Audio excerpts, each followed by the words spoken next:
If you always seem to end up with a couple of sad apples left in the fruit bowl at the end of the week, don't throw them away.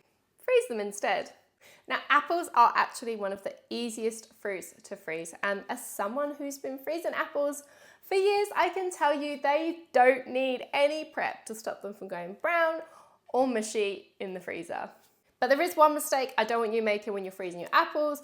That will turn them into a solid frozen lump, so I'll show you how to avoid that. And I'll also show you my favorite way to use frozen apples, which is in this apple crumble granola. But before we get to the granola, let me show you the easiest way to freeze apples.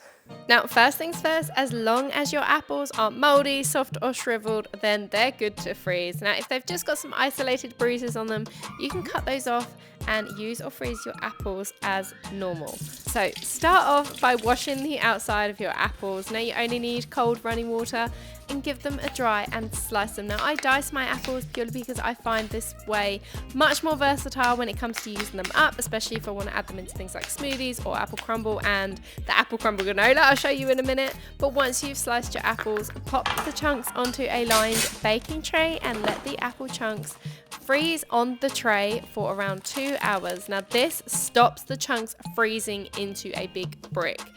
It only takes a couple of hours. Once they're frozen solid, you can then transfer them from the tray and into a freezer bag. And you'll see here the colour of the apples has kept its colour. It's not gone brown and it's not mushy at all. So once you've got a bag of frozen apples like this in your freezer, you can just grab a handful whenever you need them and use them straight from frozen. Now these are perfect for adding to things like smoothies, making overnight oats, or you can cook them up and make them into an apple crumble, into muffins or into porridge. But my favorite way to use them is this apple crumble granola.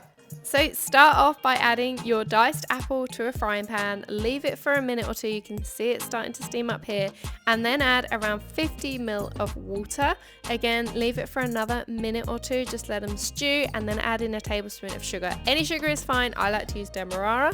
And then add in a teaspoon of cinnamon, and again another minute or two, let the apples really soften down and get all that flavour in before you add in the oats. Now this is for 2 of us, so I've added in 60 grams here of oats and then a drizzle of honey. I didn't actually measure out my honey, it's probably about a tablespoon. You can use more or less depending on how you like it, and just let that fry off gently for another couple of minutes until they're golden and soft. Then add some yogurt to a dish. I like to use Greek yogurt here. You can use vanilla or flavoured natural yogurt as you like, and then top with the apple crumble granola. Now this is how I like to serve them up. You can also add another drizzle of honey, some chocolate chips, or some raisins as well, but voila, look at that.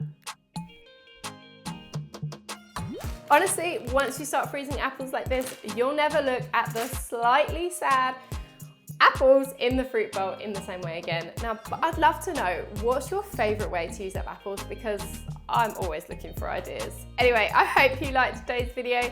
If you did, please hit the like button and make sure you're subscribed.